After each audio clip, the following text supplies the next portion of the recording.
Você já parou para pensar que programas sociais como Bolsa Família, Minha Casa Minha Vida e o FIES podem simplesmente deixar de existir com a privatização da Caixa? Já imaginou que deixar a Caixa nas mãos do capital privado pode enxugar ainda mais o banco e acabar com milhares de empregos? Triste, né? Mas infelizmente isso pode estar mais perto do que você imagina. Para falar sobre a resistência à privatização da Caixa Econômica Federal, a TV Bancários de hoje conversa com Jair Pedro Ferreira. Ele é presidente da FENAI, a Federação Nacional das Associações do Pessoal da Caixa Econômica Federal. Tudo bem, Jair? Bem-vindo ao nosso programa. Tudo bem, e preparando o espírito, é muito otimista, os trabalhadores precisam se juntar. Então nós estamos numa fase boa e chamar todo mundo para atenção, e o sindicato aqui tem um papel importante nesses momentos. Sempre teve, como organização, mas principalmente na hora dos enfrentamentos, o sindicato ele é insubstituível. Então, para a gente é uma honra estar aqui com vocês. Obrigada. Jair, para a gente começar esse nosso bate-papo, então eu queria que você comentasse uma fala do secretário de Desestatização e Desinvestimento do Ministério da Economia, o Salim Matar. Teve um evento agora em abril, em São Paulo, e nesse evento ele disse que a privatização da Caixa não está em cogitação, assim como de outros bancos públicos. Na verdade, isso é uma fala que vem sendo feita até pelo presidente Bolsonaro. Isso é verdade? Como é que isso vem sendo feito? O que está por trás dessa fala? Na verdade, tem uma comunicação muito sutil, por parte do governo, dos seus ministros, do presidente da Caixa, mas ela é falsa e ela é mentirosa. Por exemplo, não vai privatizar. Tudo bem.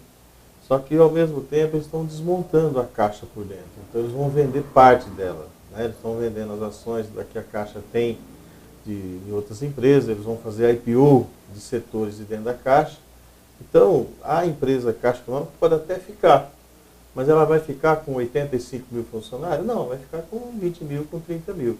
Ela vai ficar com 4 mil agências? Não, vai ficar com 500 agências. Então, é uma forma bem malandra de fazer a maldade, que é o que eles estão fazendo, é o que o presidente da Caixa está falando pelo mundo afora, inclusive em Nova York, de que vai vender isso, que vai vender aquilo, que vai fazer IPO esse mês, que vai transformar a Caixa numa SA mais na frente. Então, para nós, essas falas eram uma fala para enganar as pessoas. Na prática, eles estão fazendo outro. E cabe a nós, os empregados da Caixa, a se mobilizar, a se preparar junto com as entidades para não cair nessas conversas. Para nós, para os empregados, isso é uma conversa falsa. Na prática, eles já estão, a gente chama de esquartejar a Caixa. Então, você puxa um lado do lado, o outro lado para cá, e reduz o seu papel na sociedade. É isso que eles estão fazendo. Para tentar justificar, então, essas ações dele, Inclusive, o ministro da Economia de Bolsonaro, Paulo Guedes, ele também fez uma fala e ele disse o seguinte, abre aspas, sobre a Caixa, que a Caixa foi vítima de saques, fraudes e assaltos aos recursos públicos. É isso mesmo? O que ele quis dizer com isso aí? Eu vou fazer 60 anos, então a gente já viu um bocado de coisa aí, quando você quer desgastar, sempre se criticou o Estado, sempre se criticou os servidores públicos, então tem uma tática, muito bem montada por esse pessoal, que é assim, você denigre, desqualifica e depois vende. Isso não vale nada, isso está fazendo um monte de coisa errada. Primeiro que se tiver alguém fazendo coisa errada, tem que se investigar, apurar e se responsabilizar.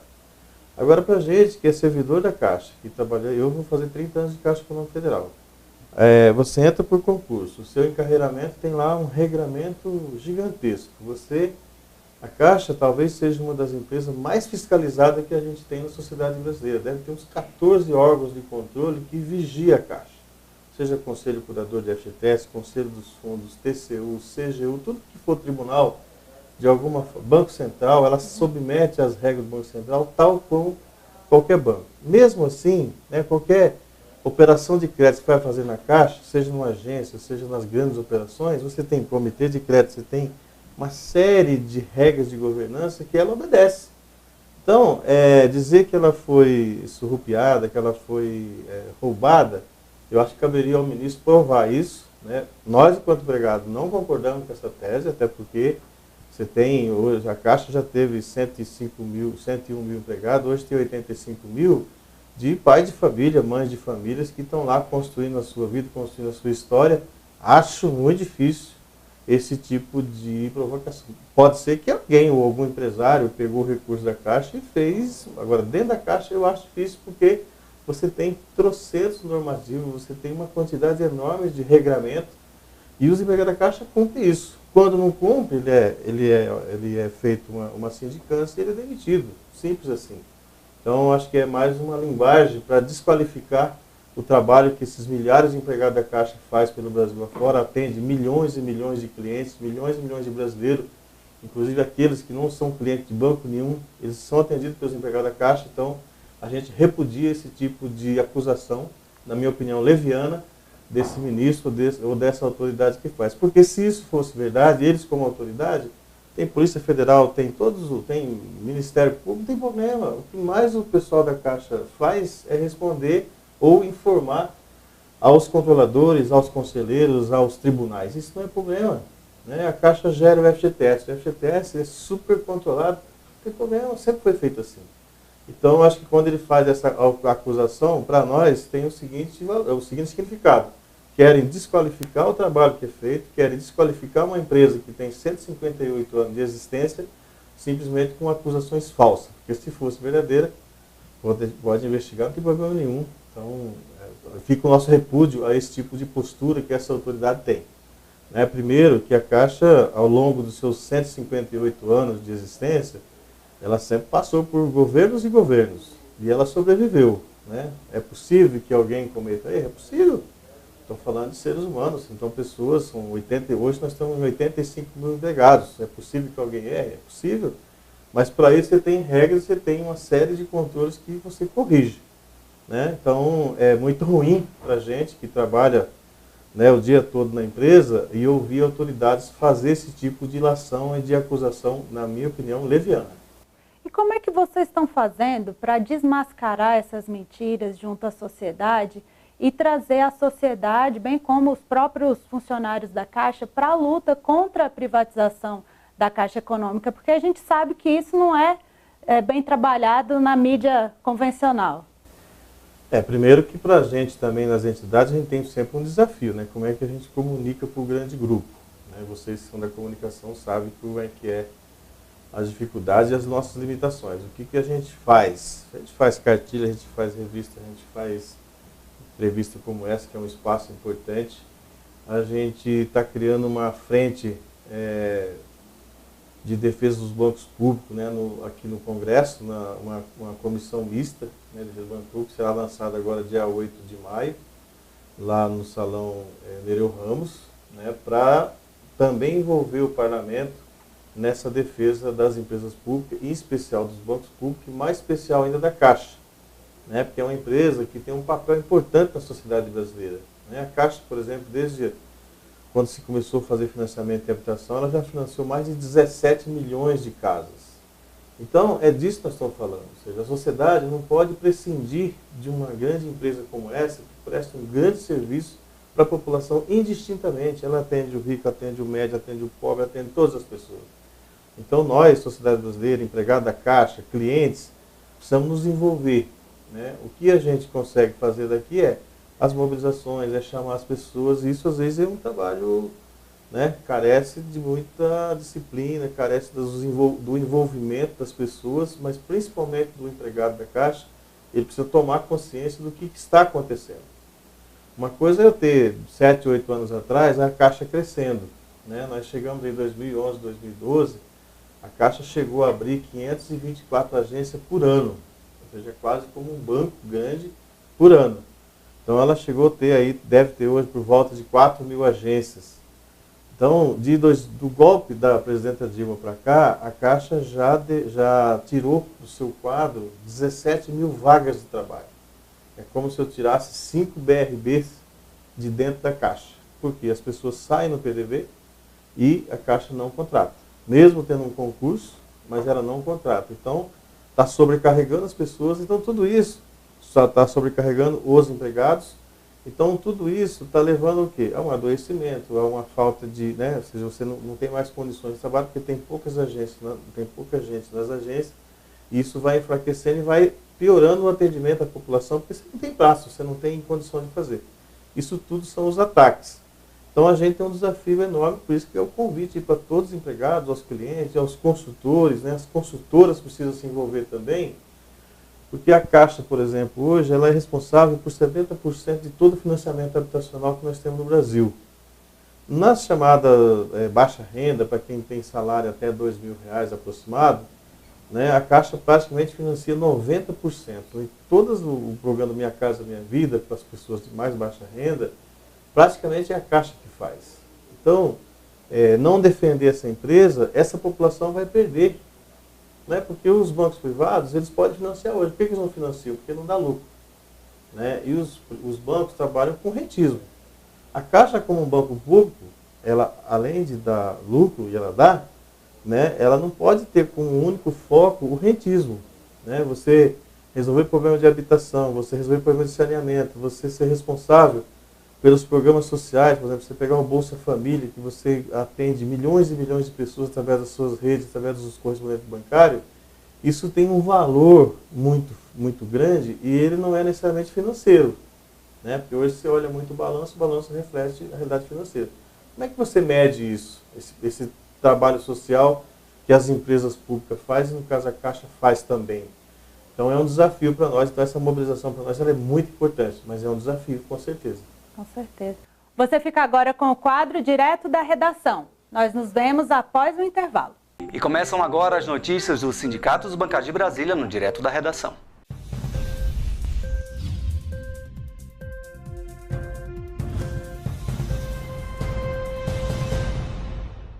Em reuniões, o sindicato denuncia ataques ao Banco do Brasil e prepara categoria para a luta. Conquista no Banco do Brasil. Previ abre CAPEC para funcionários de bancos incorporados. Movimento dos Trabalhadores Sem Terra no DF faz doação de alimentos. Governo acaba com política de valorização do salário mínimo.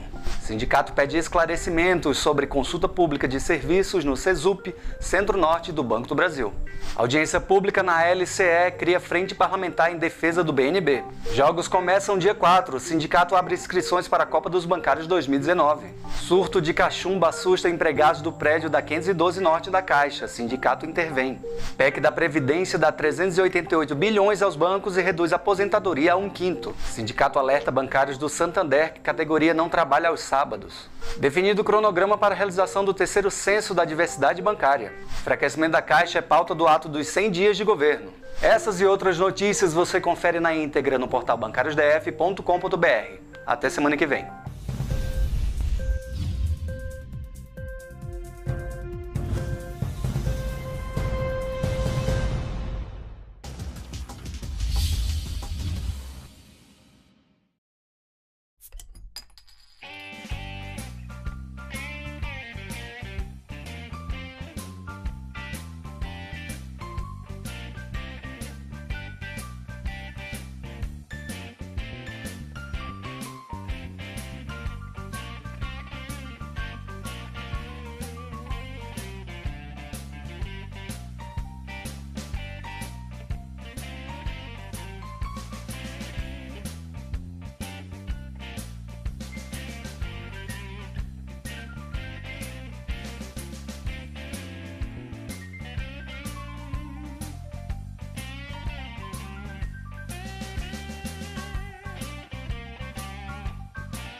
Estamos trazendo o curso de fotografia para os bancários sindicalizados, para descansar um pouco da cabeça do dia a dia, dessa rotina pesada que é dentro de agência, de departamento, e também para trazer vocês para cá, para o sindicato, para conhecer a nossa estrutura e fazer mais uma parceria para quem gosta de fotografia, para quem quer aprender a fotografar.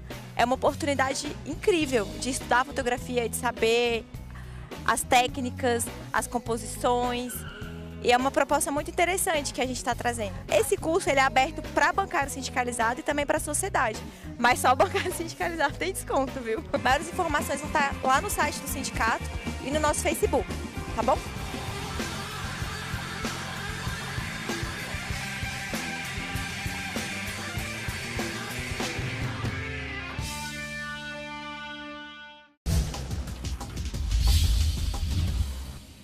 O programa TV Bancários está de volta.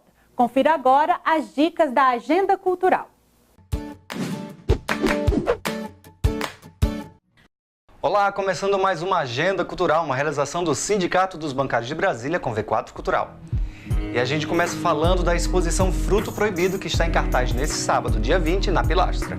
Com curadoria de Mariana Destro, a exposição pretende pôr em questão a natureza epistemológica da produção de imagens na arte contemporânea, enfatizando as tensões entre os gêneros, a partir das 4 da tarde, com entrada franca. O grupo Seu Estrela apresenta hoje o seu novo espetáculo no Espaço Semente. A trincheira ou poeira vestido de vento revela mais um episódio do mito do calango voador, com as duas tradições serratenses saindo das ruas do DF. O Espaço Semente fica no Gama e o espetáculo começa às 8 da noite, de graça. Sábado tem um evento Cerrado Literário na Asa Norte. Cristiane Sobral, em parceria com o Sindicato dos Escritores do DF, estará no Ernesto Cafés Especiais para uma tarde de bate-papo, venda de seus livros e sessão de autógrafos, a partir das 4 da tarde com entrada franca. E neste final de semana tem um piquenique no Centro Cultural Banco do Brasil. A edição comemora o aniversário de 59 anos de Brasília, com muita arte, moda, música e comida. Sábado e domingo, do meio-dia às 10 da noite, com entrada franca. E essas foram nossas dicas da semana. Confira a programação completa no portal bancariosdf.com.br na aba Serviços. Até semana que vem. Tchau! Você falou, Jair, de alguns prejuízos que a privatização da Caixa traria como fim de programas sociais, né? Bolsa Família, FIES, Minha Casa Minha Vida. Você falou também que a privatização da Caixa, ela pode enxugar ainda mais, né? Ali dentro das agências, tirar o emprego aí de milhares de funcionários da Caixa. Para a economia brasileira, qual vai ser o resultado da privatização da Caixa? Olha, você trabalhar um cálculo financeiro precisa pensar bem, mas assim, de imediato, né, vamos lá.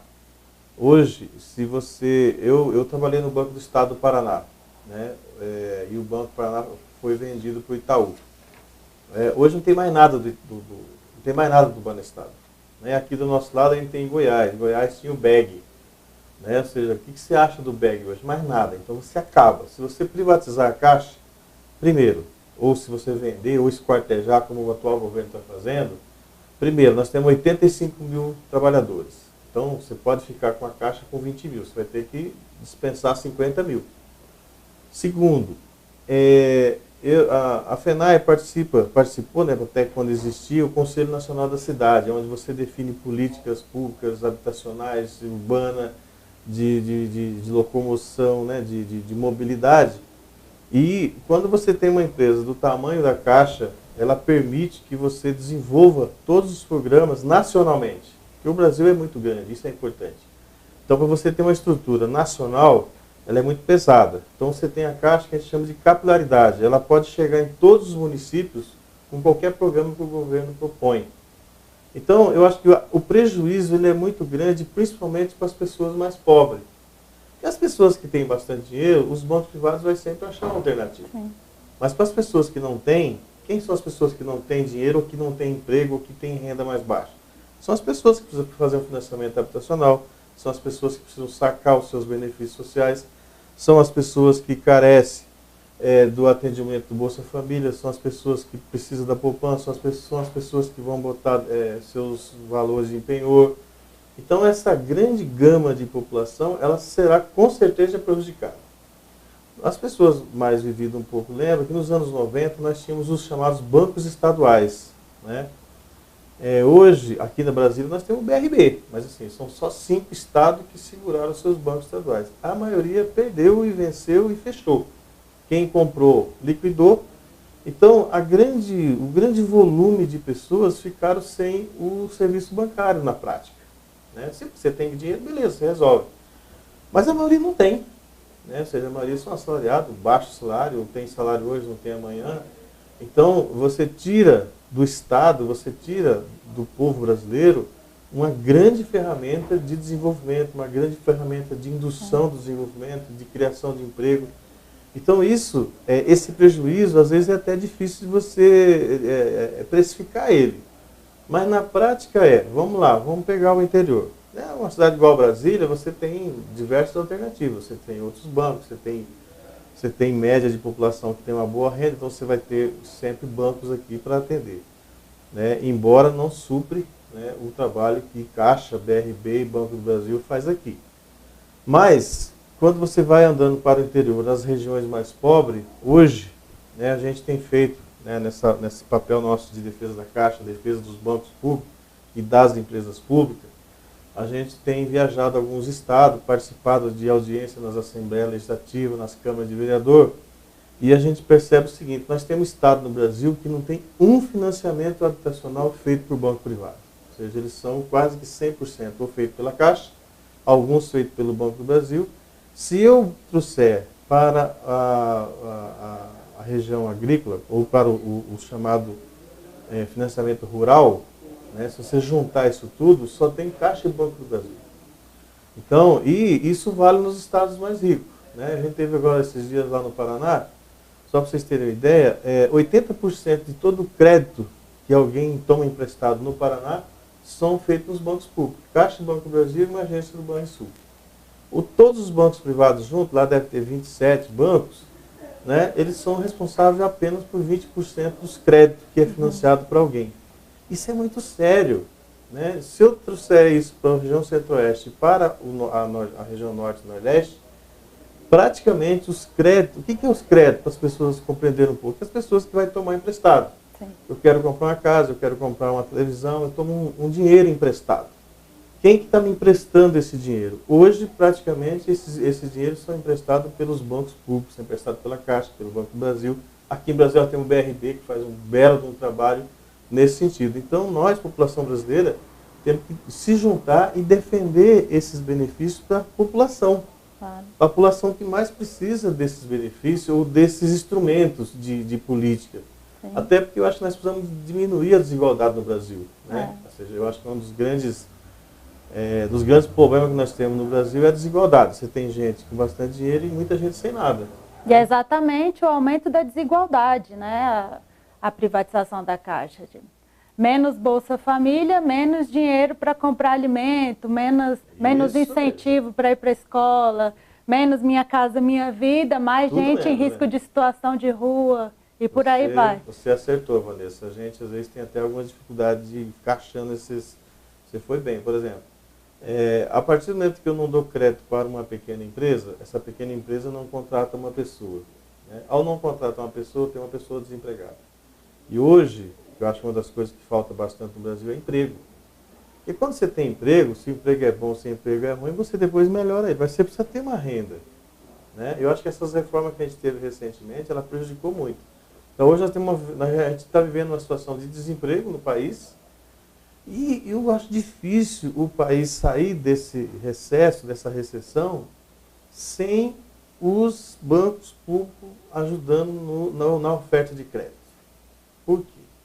Né? Eu lembro que na crise de 2008, 2009, se não fosse o Caixa, Banco do Brasil e BNDES, a crise no Brasil seria muito pior do que foi. Né? Tanto é que em alguns países do mundo, quem tinha os bancos públicos fortes se segurou, quem não tinha pagou muito alto. Sim. Né? E aqui no Brasil não foi diferente. O que o atual governo está fazendo, alguns estão dizendo que vai fazer, é que eles vão tirar essa ferramenta importante de política que o Estado administra. Eu não posso ficar refém, porque assim, quem tem dinheiro, ou os bancos privados, eles vão trabalhar para dar rentabilidade para o seu acionista. Isso é da regra, não é nenhum crime, é da regra. Aí entra o banco público, ou seja, o Estado tem que entrar nessa briga, tem que entrar nesse mercado e dizer assim, olha, eu lembro que na época o governo Lula pediu para baixar o juros, a presidenta Dilma também. O que aconteceu? Muita gente pegou crédito, muita gente financiou carro, financiou casa, então era uma situação de crise e você conseguiu transformar aquilo em crescimento.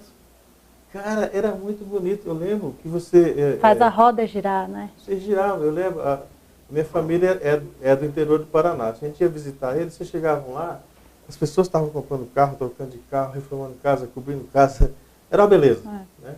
Você vai lá agora, as pessoas estão recolhidas, né? O pouquinho de dinheiro que ganha tem que guardar, porque não sabe se amanhã depois vai ter. Então as pessoas estão tristes. Né? E eu acho que assim, essa tristeza, essa agonia, ela reflete essa desesperança. Né? A gente, às vezes, eu imagino até que assim, essa fomentação da economia, a criação de renda, a criação de indústria, a criação de recursos, a criação de emprego, as pessoas vivem bem, as pessoas vivem com esperança, o alto astral melhora, tudo melhora. Inclusive a produtividade. Inclusive a produtividade, o menino vai bem na escola, o menino roda, tudo isso vai. Quando começa a inverter, é um sofrimento, é tristeza, você está desempregado, e as pessoas desempregadas, já tive desempregado na vida, é horrível. Você não sabe como é que você vai pagar a tua conta de luz, você não sabe como é que você vai pagar a mamadeira do teu filho. Então tem uma série assim, de retrocesso ou desemprego.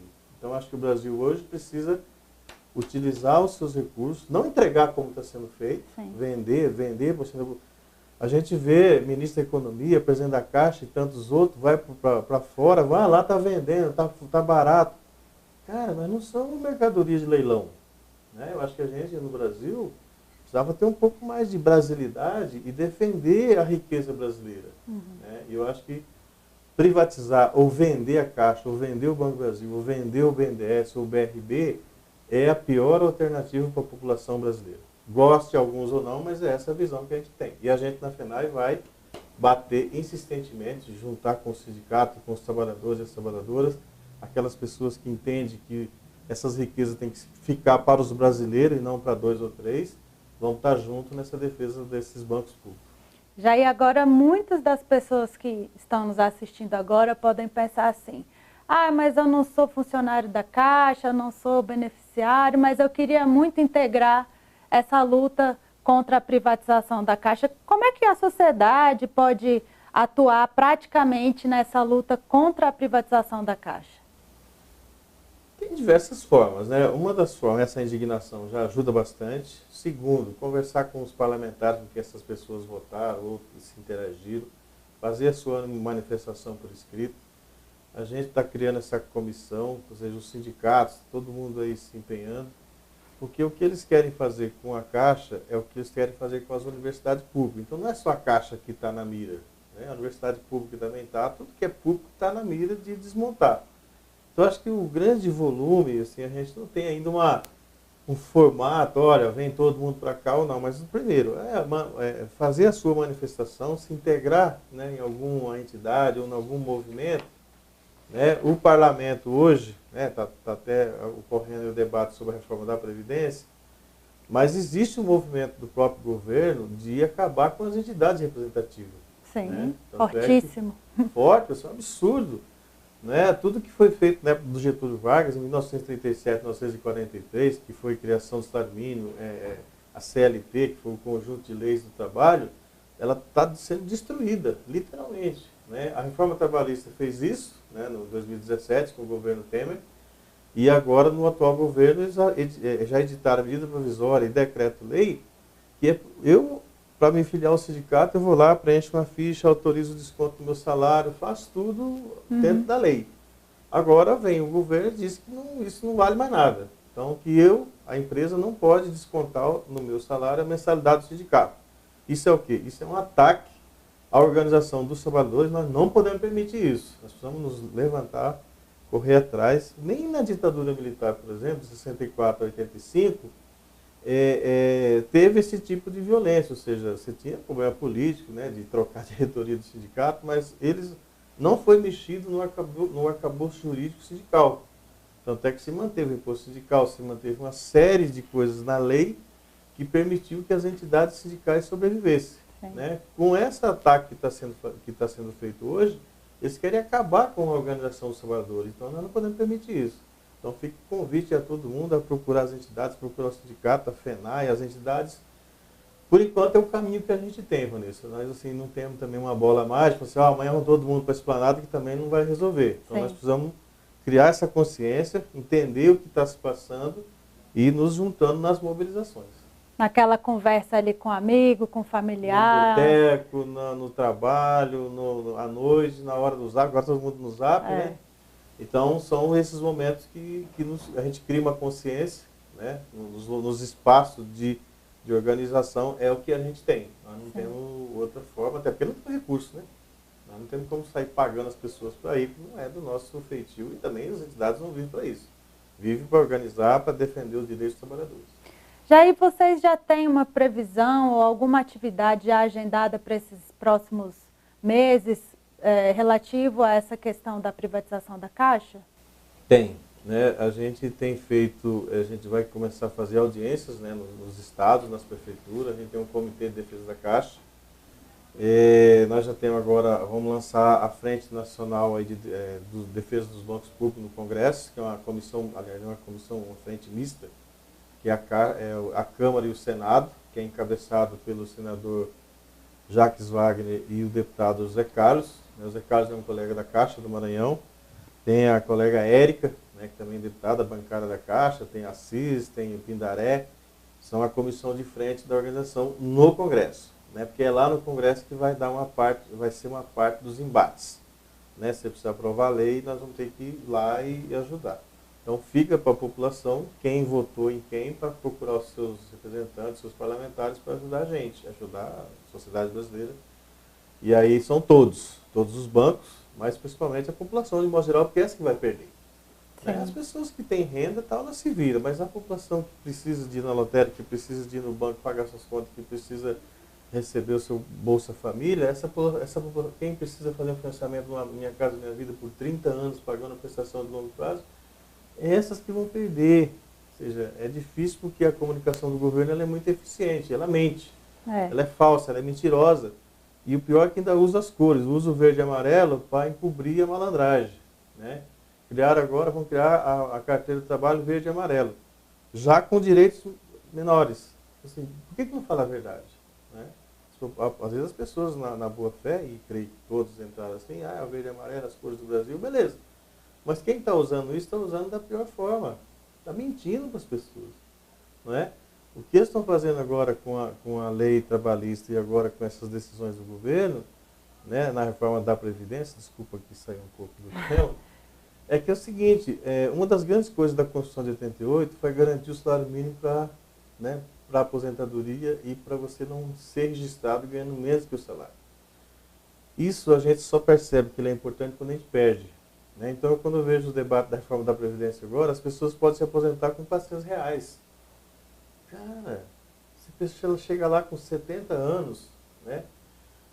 Nos países que fizeram essas mudanças, os nossos queridos idosos lá estão morrendo, estão se suicidando. Por quê? Da natureza, você chega lá no final da vida, às vezes o ciclo familiar teu é pequeno e tal, você não tem alternativas. Ou você vive da sua renda, não é? Ou você escora no Estado. E que como o Estado não tem a proteção, ele se mata. É o que está acontecendo no Chile e nos Estados Unidos. A gente não pode permitir que isso aconteça no Brasil. Então, são medidas perversas. Né? Fazer uma reforma da Previdência com trabalho intermitente. O que vai acontecer? A gente, no nosso percurso da vida laboral, nem todos têm um emprego e ficam durante 30 anos no mesmo emprego. Não é isso? São poucas pessoas. Aí, o trabalho intermitente, eu vou trabalhar só de manhã ou só à tarde? Tá bom. Eu vou pagar aluguel só de manhã ou só à tarde?